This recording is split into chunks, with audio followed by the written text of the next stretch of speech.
via 4:15 a.m. A gravel lot outside Cheyenne, Wyoming.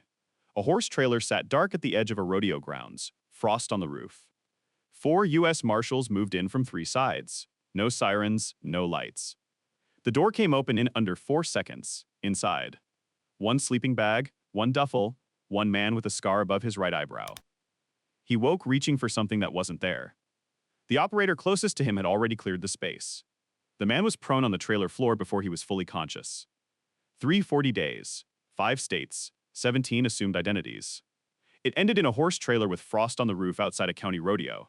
His name, the real one, was Rodrigo Vargas-Mena.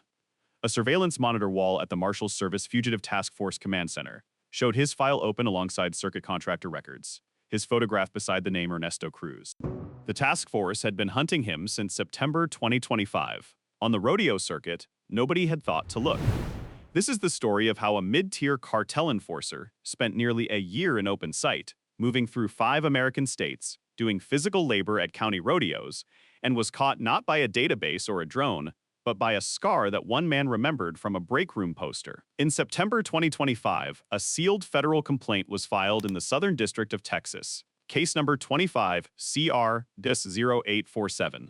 The subject, a man identified as a mid-tier enforcement operator for a faction tied to a Sinaloa-adjacent trafficking organization operating the Laredo Interstate Corridor. The charges: conspiracy to transport controlled substances across state lines, accessory to violence and furtherance of drug trafficking, and unlawful use of a firearm in connection with a felony. The indictment did not make front pages. Mid-tier enforcers rarely do. The big names draw the cameras. The men who show up when debts go unpaid or shipments go wrong get processed in bulk.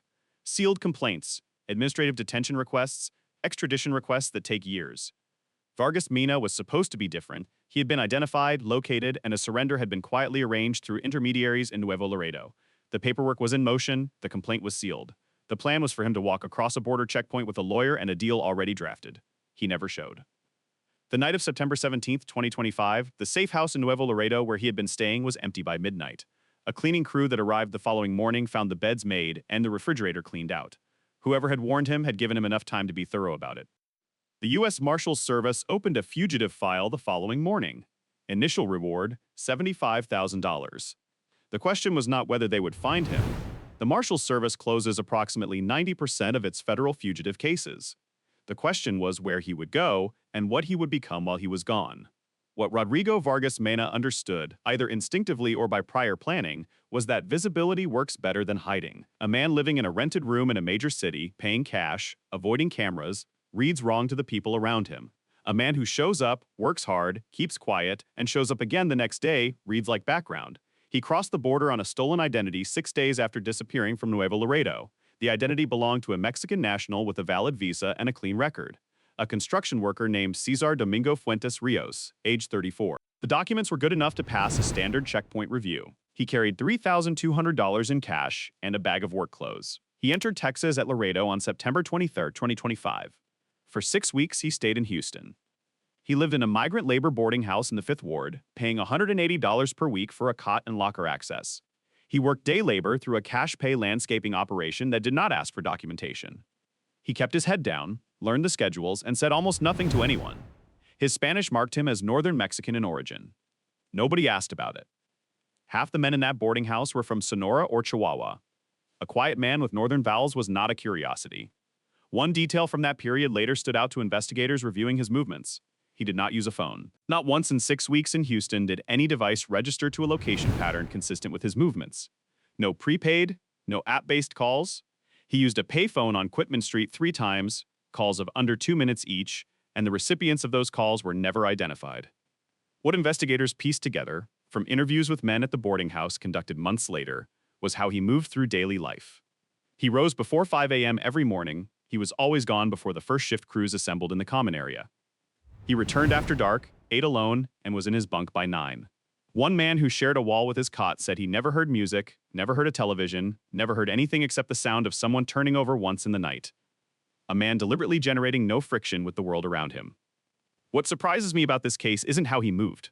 It's what he moved toward. Most fugitives from cartel-adjacent networks seek out that network. Safe houses, familiar faces, known infrastructure.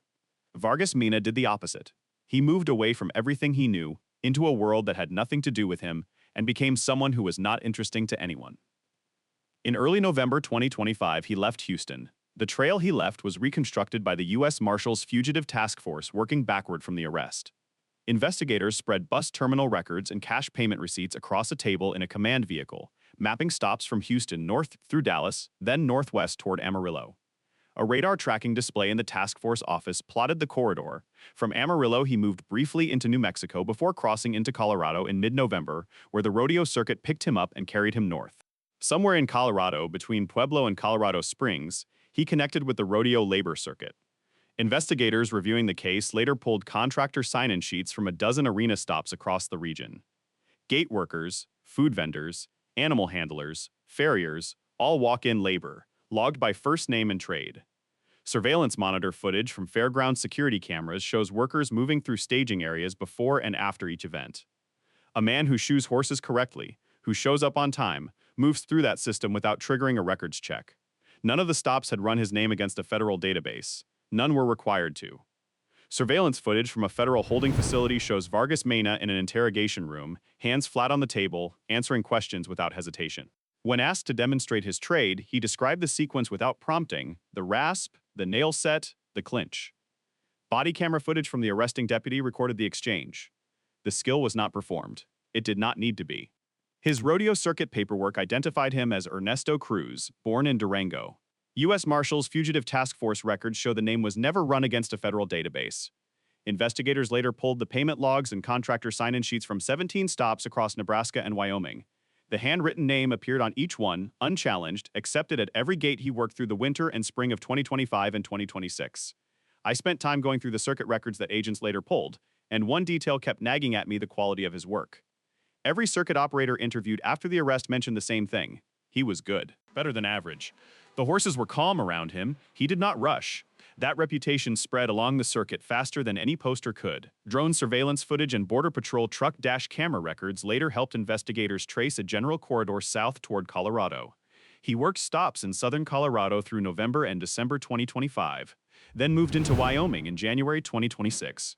By spring, circuit operators were calling ahead to the next stop to say he was on his way, a detail recovered from phone records reviewed by the task force. His daily life during this period was almost entirely legible in retrospect. He slept in his truck, a 2014 Ford F-250 purchased for cash in Pueblo, Colorado in November. He ate at diners and gas stations. He used a prepaid card, purchased with cash, which he reloaded with cash at convenience stores for small purchases. He never withdrew more than $400 at a time from any ATM.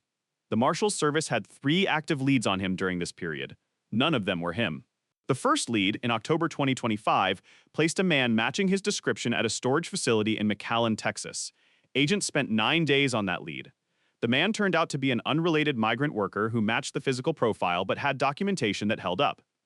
The second lead, in December 2025, came from a tip to the Laredo field office suggesting he had recrossed into Mexico.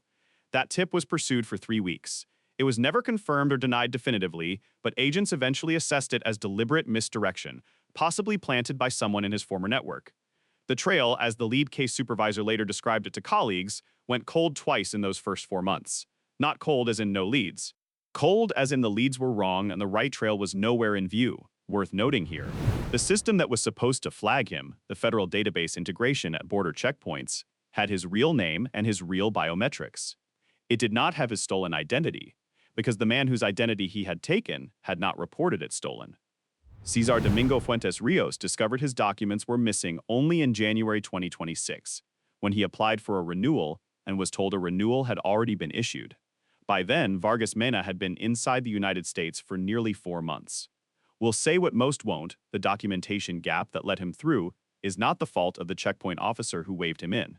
It is a structural failure of a system that treats identity theft as a downstream problem rather than an upstream one. The checkpoint did its job. The system around it did not. There is a detail from the December 2025 period that the lead investigator later flagged in internal case notes as significant in hindsight. A deputy assigned to the Laredo field office had pulled employment records from 3-day labor operations in the Houston 5th Ward corridor as part of a routine sweep. One of those records listed a Cesar Fuentes, age approximately 34, northern Mexican accent, departed employment in early November. The deputy ran the name, found 17 variations, and moved on. The record was not cross-referenced against the Vargas-Mena file because the case was at that point still being worked primarily through cartel network contacts and border intelligence. The labor circuit was not a category anyone was searching. The record sat in a database untouched until agents pulled it retroactively in April 2026 after the print match. The third lead is where this story changes. In February 2026, body camera footage from the North Platte Fairgrounds shows Dale Whitaker moving through a livestock staging area, guiding a trailer into position. Whitaker was a livestock transport contractor who had worked the circuit for 11 years. He was not an informant, he had no relationship with law enforcement. He was, as far as anyone knew, a man who drove horses from one county to another. Dash camera footage from a Marshals Service liaison vehicle shows the officer entering the North Platte Fairgrounds for a county sheriff briefing 2 months before the arrest. A body camera clip from the same visit shows the officer pinning a fugitive awareness poster to a bulletin board in the break room, alongside notices for lost dogs and local events. By the time Vargas-Mena worked that stop, the edges of the poster were curling. Whitaker looked at it the way most people look at things on break room bulletin boards. Not carefully, just long enough for something to register without fully registering. The man in the photo had a scar above his right eyebrow. 6 weeks later, in late March 2026, a body camera worn by a fairground security officer in Ogallala, Nebraska, captured a man in a work jacket moving near the tack room after the final night of competition. He lifted a saddlebag into a storage space. The fluorescent light caught the right side of his face. Whitaker, visible in the same footage loading horses nearby, later told investigators it was the same Farrier from North Platte. The scar above the eyebrow. Whitaker did not do anything that day. He did not approach the man. He did not call anyone. He drove home that night and thought about what he had seen, and whether what he had seen was what he thought he had seen. 4 days later, he called the tip line listed on the poster. Think about that for a second. You're not a law enforcement person. You saw a face on a bulletin board weeks ago. You think you saw that face again at a work site. You have no certainty. You're about to call a federal tip line and describe something that might be nothing. The number of people who would actually make that call is smaller than we tend to assume. He made it anyway. The tip reached the Marshals Service Fugitive Operations Center on March 31st, 2026.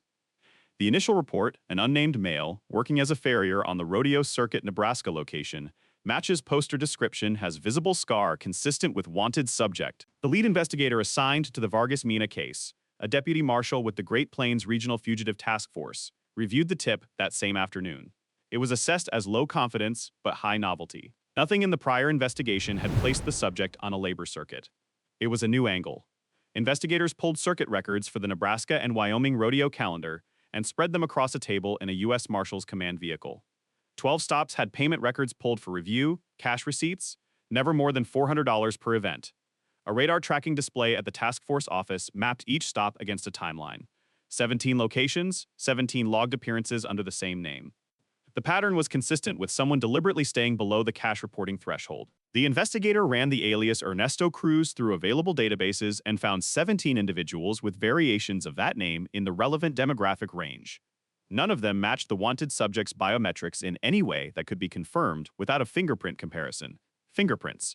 To get a usable fingerprint from a person who has not been arrested, you need either a court-authorized covert collection or a discarded object from a public space. Covert collection takes time and proximity. Discarded objects depend on luck and observation. The investigator identified the next scheduled rodeo stop where a farrier matching the description had been confirmed as working the Casper County Fair in Wyoming, scheduled for mid-April 2026. He coordinated with the Wyoming Division of Criminal Investigation and deployed 2 surveillance personnel to the event. Their instructions were simple. Observe. Do not approach. Wait for the subject to discard something with a surface that could carry a latent print. The 2 surveillance personnel who worked the Casper County Fair were not in uniform and were not identified as law enforcement to event staff. One posed as a vendor assistant working a food concession near the animal holding area. The other moved through the grounds as an equipment observer, carrying a clipboard and wearing a contractor badge prepared by the Wyoming DCI. Over 2 days, they documented the subject's movements in 40-minute observation windows, logging each location, each interaction, each object he touched, and whether he kept it or set it down. The logs ran to 11 pages. Most of what was in them was nothing. A man working, a man eating. A man watching horses with the patience of someone who had spent years around animals and had nowhere particular to be. The farrier who showed up at the Casper County Fair on April 14, 2026, was Ernesto Cruz. He worked 2 days. On the second day, during a break, he bought a large coffee from a vendor near the animal holding area. He drank it over 40 minutes while sitting on a fence rail watching horses being prepped for an evening event. When he was done, he set the cup on top of a fence post and walked back to the tacking area. One of the surveillance personnel retrieved the cup. The latent print lifted from that cup was matched against the federal database within 18 hours. The match probability came back at 99.97%. Rodrigo Esteban Vargas-Mena, 340 days. Case 25 CR0847, located. The raid was over before anyone else at the rodeo grounds had woken up. But what the arrest set in motion was only beginning. The tactical decision made by the Marshals Service Task Force was deliberate. They did not move immediately after the print match. They continued surveillance for 11 weeks, tracking his movement across the circuit from Casper to Laramie to Rawlins and back north toward Cheyenne. They wanted to confirm patterns, rule out any protective network, and make sure that when they moved, they would find him alone. During those 11 weeks, the surveillance team rotated personnel every 8 to 10 days to prevent the subject from becoming familiar with any face in his peripheral environment. 9 different personnel rotated through the operation. Each handoff required a full briefing on the subject's established patterns, when he woke, which diners he preferred, how far he parked from the arena entrance, whether he varied his routes between stops. He did not vary his routes. He drove the same roads, stopped at the same chain gas stations, and bought coffee at roughly the same time each morning. Routine was either a comfort to him or something he had not thought to break. There was one complication in that period. In late May 2026, the subject appeared to change his routine. He stopped sleeping in his truck at some stops and began sleeping in the horse trailer he was using to transport equipment. The surveillance team assessed this as a response to a minor altercation with another worker at a Laramie stop, not as evidence that he had detected surveillance, but it required a tactical revision. Entry through a truck door and entry through a trailer door are different problems. The Wyoming DCI brought in a SWAT-qualified entry team for the final operation. The Marshals task force kept operational control. The entry plan was rehearsed twice on a comparable trailer at a DCI facility in Cheyenne. One detail that stuck with the lead investigator: on the night of the operation, the temperature outside the trailer was 41 degrees. The subject had no heating unit inside. He had been sleeping in a 41-degree metal trailer because it was what he had. Whatever the enforcer hierarchy he had belonged to looked like at its top, at its edges it looked like a sleeping bag in a cold trailer at a Wyoming rodeo ground. On July 20th, 2026, at 04:15 a.m., the task force moved 4 operators, 2 at the trailer door, 1 at the truck cab to prevent any attempt to access the vehicle. 1 covering the trailer's rear vent, which was large enough for egress if someone moved quickly. The door was breached with a hydraulic spreader. 4 seconds. The man inside reached toward the wall of the trailer before being controlled. There was no weapon on the wall. There was a jacket. He may have been reaching for warmth, not for a weapon.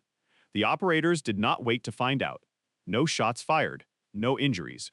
Rodrigo Esteban Vargas-Mena was in federal custody at 04:17 a.m. He was transported to a federal detention facility in Cheyenne and processed. Within 6 hours, his true identity was confirmed through biometric comparison, the sealed complaint in the Southern District of Texas was unsealed, and the $75,000 reward was formally designated for payment to the tipster, subject to completion of the standard process. Dale Whitaker had not expected to receive any money. He had not called the tip line thinking about the reward. He told investigators later that he called because the face bothered him. He could not stop thinking about the scar. Here's the question I keep coming back to. Is it luck or design that a 340-day federal manhunt came down to one man remembering a detail from a bulletin board poster? And how many other faces are on those boards right now that nobody has taken the time to remember? The unsealing of the complaint triggered a parallel review process in the Southern District of Texas. Federal prosecutors reviewed the charges and confirmed their intention to proceed on all counts.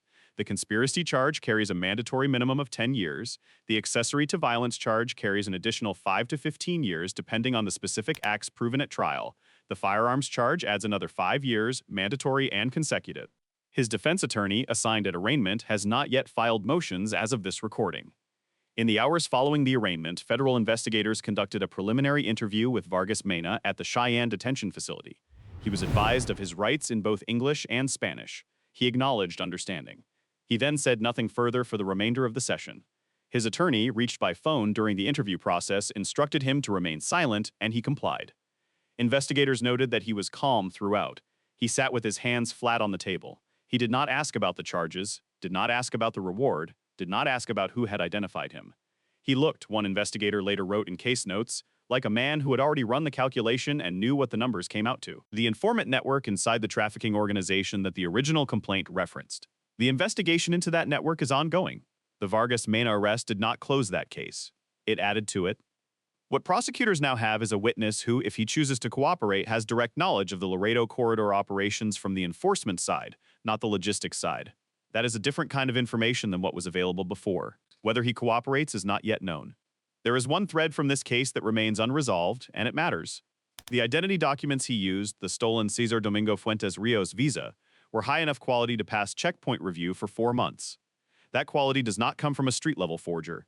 The investigation into the source of those documents is active but has not produced a confirmed suspect. Someone, somewhere in a document production chain, made materials good enough to get a fugitive from a sealed federal complaint across the U.S. border and into the interior for nearly a year. That person has not been identified. If you followed cases like this before, you know the document chain is almost always the harder arrest than the fugitive himself. The fugitive has a face, a scar, a pattern. The document maker has a reputation and a referral network and may be in a country where U.S. warrants are difficult to execute. There's a piece of this case we couldn't verify on camera because the document chain investigation is still open. If you want part 2 when it breaks, subscribe so you don't miss it when the charges come. Looking back, what this case tells us about the fugitive infrastructure supporting cartel-adjacent networks is something investigators have known for years and have not been able to fully address. The labor economy of the American interior is a functional disappearance mechanism. Not because anyone in it is complicit, but because it was not designed with surveillance in mind. Cash wages, informal paperwork, transient workers, frequent location changes. These are features of seasonal labor, not cartel tradecraft, but they function identically from a surveillance standpoint. The Marshals Service has closed this file. The file it opened on the document chain is still running. The Rodeo circuit continues. Somewhere on it right now, there are workers whose paperwork would not survive a federal database query. Most of them are exactly what they appear to be, people working hard for cash wages. A small number may not be. Rodrigo Vargas-Mena will stand trial in the Southern District of Texas. The exact date has not been set. The charges are not in dispute. What will be contested by his attorney is the evidentiary foundation for each count, the admissibility of information obtained through the investigation, and what role, if any, cooperation with the government might play in any eventual resolution. 340 days is a long time to be invisible. The scar made it shorter. Were you watching this story wondering when someone would finally spot him? Comment yes or no, would you have recognized that face from a bulletin board poster 6 weeks after seeing it? The network he was part of continues to operate along the Laredo corridor. The specific faction named in the complaint has not been dismantled. The corridor itself, the interstate route he was charged with supporting, processed an estimated $2.4 billion in product across its lifetime, according to federal prosecutor estimates included in the original complaint. The arrest of one mid-tier enforcer removes one person from that structure. It does not change the economics that make the structure function. The demand that creates the corridor still exists. The horse trailer where he was arrested has been returned to its owner, a rodeo equipment rental company in Laramie. The sleeping bag and the duffel were held as evidence. The frost on the roof that morning outside Cheyenne melted before the sun was fully up.